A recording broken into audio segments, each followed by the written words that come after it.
Yeah, we back.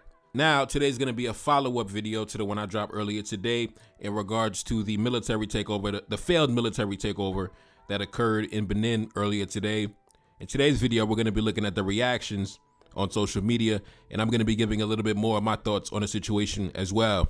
Now, as you can see by the headline, the authorities in Benin say a coup attempt has failed and the president is safe. Now, like I said, go watch my earlier video. But anyways, I reacted to this guy in the earlier video as well. He was also covering the story. He said, as a coup attempt unfolds this morning in Benin, a French army surveillance aircraft has been circling for over 2 hours in the skies above Cotonou, that's the capital. So the French aircrafts were already present. And of course, we know the Nigerian Air Force also was involved in the operation as well. And I believe that the president of Nigeria, President Tinubu, was heavily compensated for his services, right?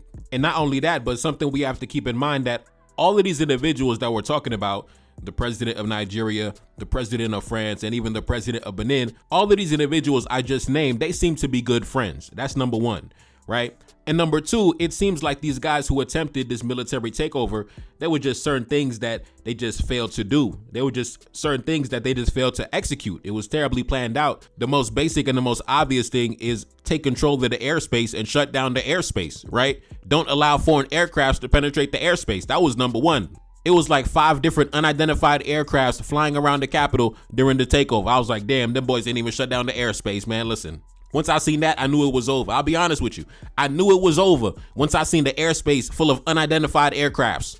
Now, what I did see them do is take control of the national TV and the broadcasting. They did that, right? But I believe they did that too early. You're supposed to do that after all the other key infrastructures have been secured by the new authorities. After you control the airspace, you control the presidential, premises, you control, the military barracks, and, there's not too much, dissent amongst the military forces. That's when you go on TV and announce to the people, listen, everybody, you know what I mean? We're the new authorities. But it seemed like they went on the TV before they even had everything under control, before they had everything on lock. They already jumped the gun and told everybody, listen, we are liberating the people. But you have to get the key infrastructures under control first. And then on top of that, nobody even knew if they even had custody of the president or the ministers, right? So you can't be going on the TV and announcing your rise to power if you haven't even secured the airspace or detained the ministers or the head of state. See, I don't know, man. Listen, I respect the ambition, but the execution, the execution did not measure up to the ambition. And as you can see, troops and warplanes deployed in Benin after a failed takeover attempt. And when I was tracking the flight activity from earlier, I'm not even sure if they even had control of the airport because I seen so many unidentified aircrafts at the airport, right? So you didn't even secure the airport. You didn't secure the airspace. You didn't even secure the president or the ministers, but you went on the TV. Come on, brothers. You tripping, man. I think some of y'all been watching too many YouTube videos of the captain, President Ibrahim Traore. I think some of y'all want some of that glory that President Assimi Goïta has been receiving due to the fact that he's the president of the Confederation. I think some of y'all want the glory that President Chiani's getting because, he's smashing on France with the uranium. France going broke because they lost the multi-million-dollar mines. I think y'all been watching that. I think there's some of y'all that definitely want to receive some of that glory, some of that shine, some of that love. But listen, you're not going to be able to receive any of that love if you can't even secure the airspace, my brothers. Come on now. Now I got to sit down with you and have some real talk, right? I think, listen, I respect the ambition, but I think that the ambition definitely exceeded the planning and execution.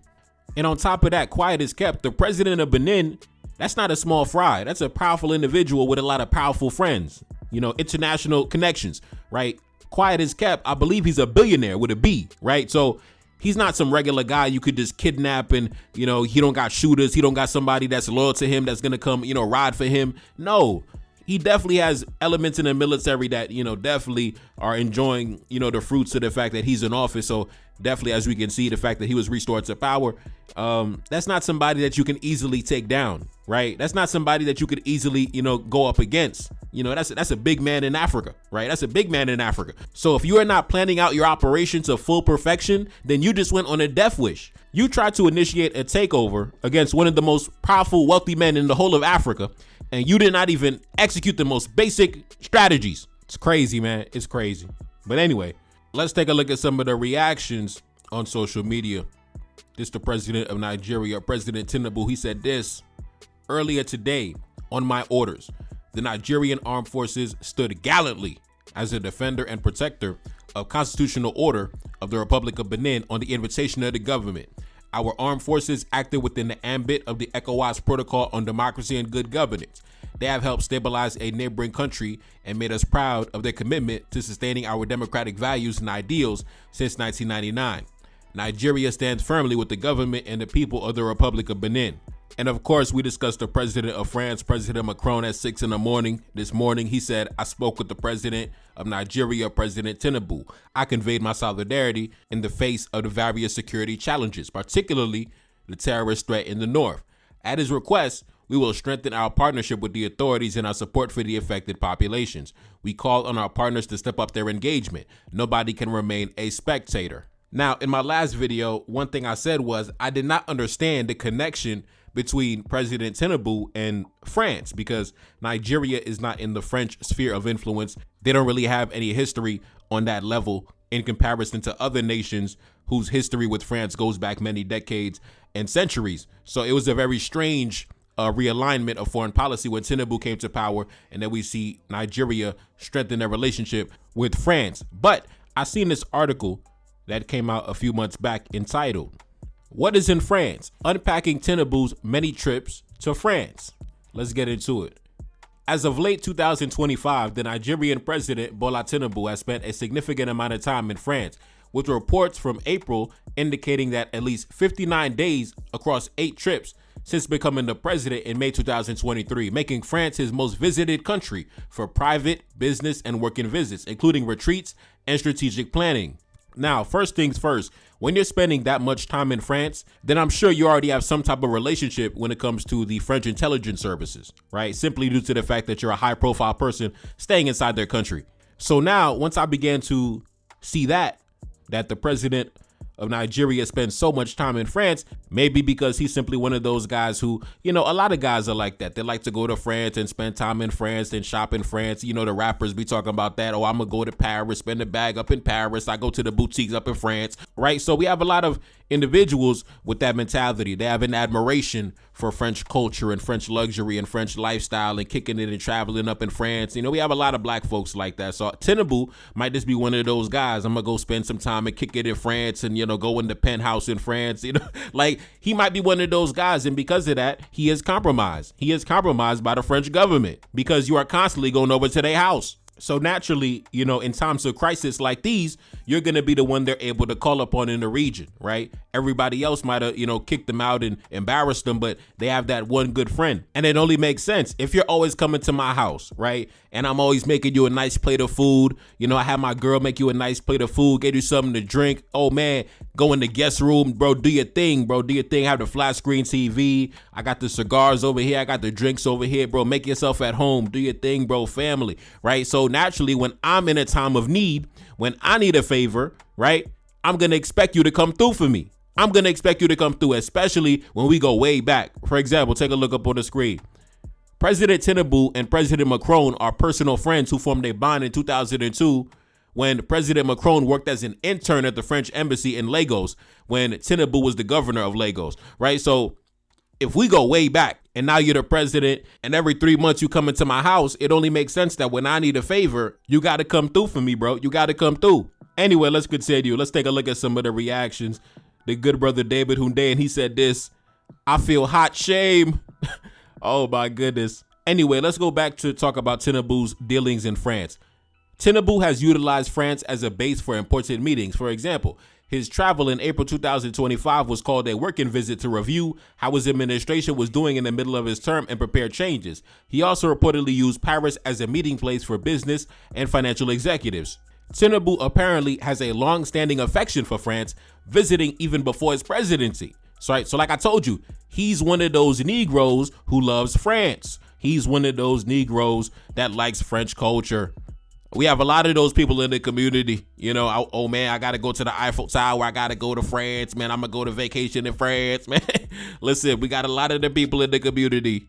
Anyway, let's continue. This person said, I was in Benin when this man came into power. The opposition leaders ran out of the country because of this guy. At that time, he was the richest man in the entire republic. Like I told you, the president of Benin, he not no small fry, man. If you're gonna attack him, you gotta really come correct, man. You can't just attack, a big man like that and you don't got all your I's dotted and your T's crossed, man. These guys did not have proper execution.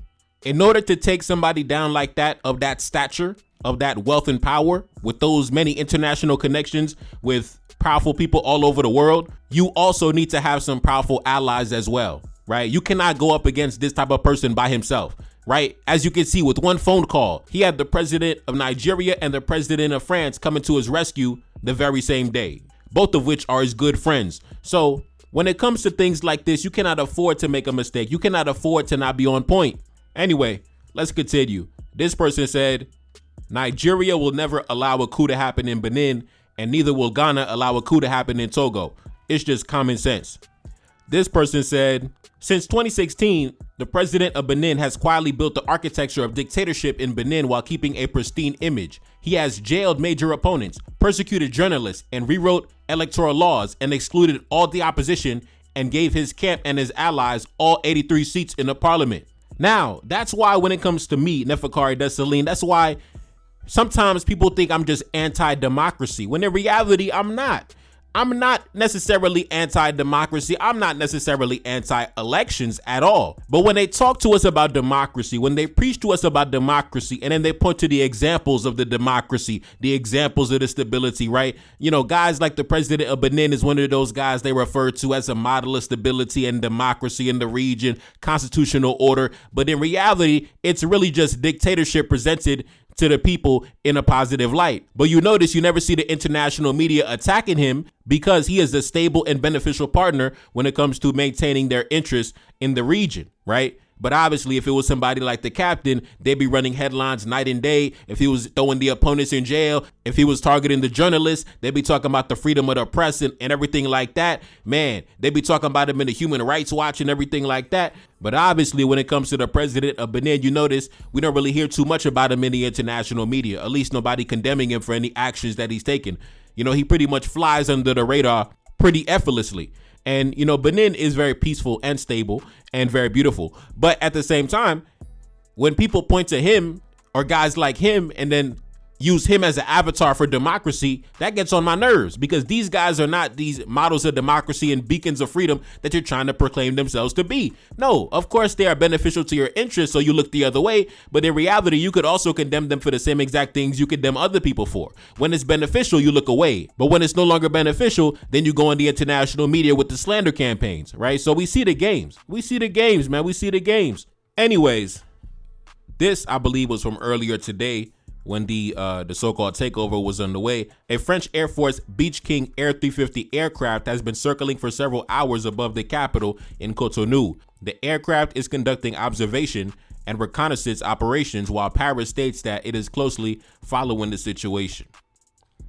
Right, so once I seen, like I said, the French Air Force is already in the country, right? The French military is already stationed in the country. And to me, I can understand why a soldier, why a colonel, why a member of the military would be annoyed at the fact that we have foreign troops, not only foreign troops on the ground, but the grandchildren, the grandsons of the men who killed our grandmothers. Why are they in the country? Why are they here?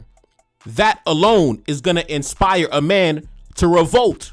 That alone is going to inspire a man to rebel. Because why are the grandchildren of the enemies of our ancestors, why are they in the country? Why are they flying around? Why are they over here? And for a fact, they're definitely engaging in all type of debauchery and depravity. You already know, man. You already know what these guys, man. Who knows what activities they're getting involved in? They're probably dealing with the local women. Who knows what they're doing with the children? We know the French troops have a history in Africa of committing illegal acts against children. Just for the YouTube, just for the disclaimer, I'm not justifying the overthrow of a government. I'm just simply sympathizing from the perspective of a soldier who might be annoyed or upset at the presence of a French military personnel on his territory. I can understand the anger. I can understand the disgust at the sight. That's all I'm saying. These are the men that invaded your country, over 100 years ago and committed atrocities to the women and children. So I can understand why seeing them in the country might get you upset. It might get you angry, right?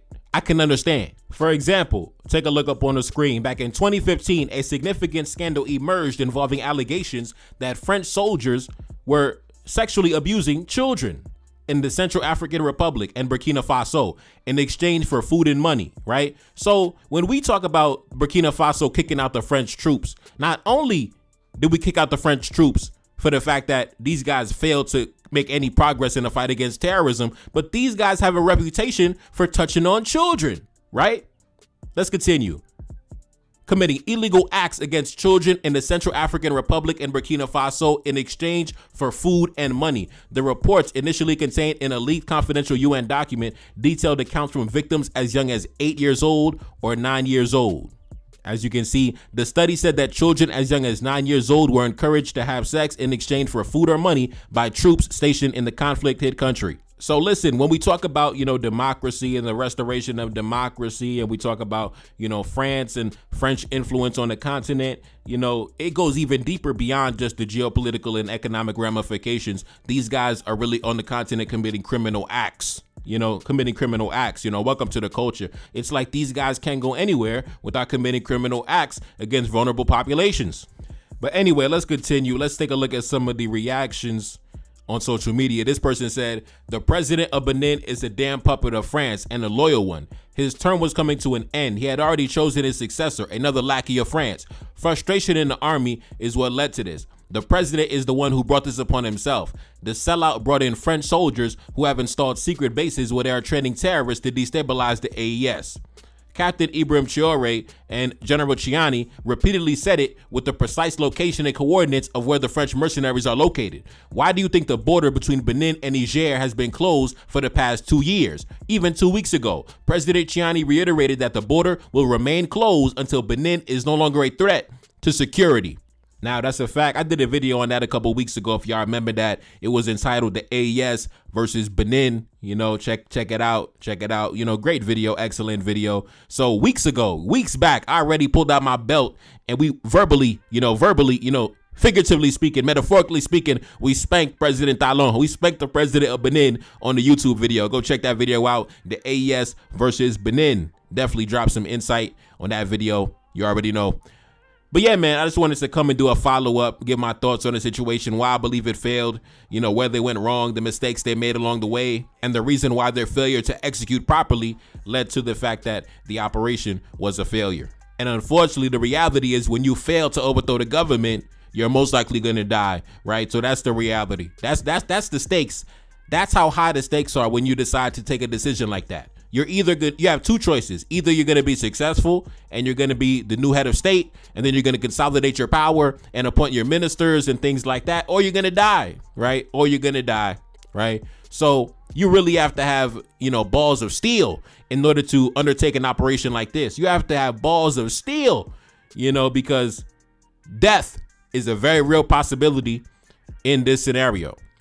It's so real. But anyway, it's your boy Nevercard. That's Salim back in the Billy. Yes, indeed. Second single off the next project, The Spy and Bamako. Pin comment at the top. Subscribe to the Patreon, NTD1814.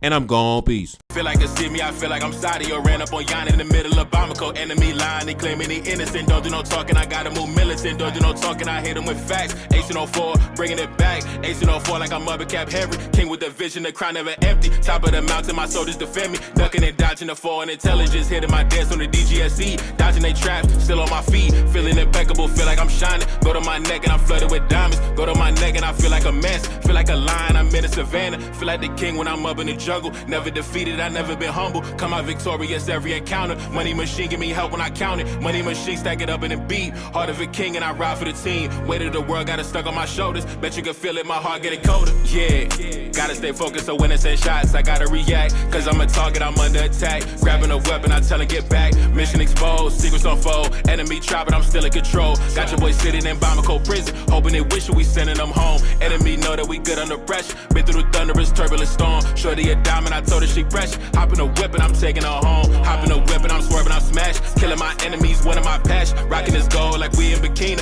Feel like the captain, I'm clutching a heater. Yeah, gotta stay focused so when it's in shots, I gotta react. Cause I'm a target, I'm under attack. Grabbing a weapon, I tell her get back. Mission exposed, secrets unfold. Enemy try, but I'm still in control. Got your boy sitting in Bamako prison, hoping and wishing we sending them home. Enemy know that we good under pressure. Been through the thunderous, turbulent storm. Shorty a diamond, I told her she pressure. Hop in the whip and I'm taking her home. Hop in the whip and I'm swerving, I'm smashed. Killing my enemies, winning my patch. Rocking this gold like we in bikini. Feel like the captain, I'm clutching a heater.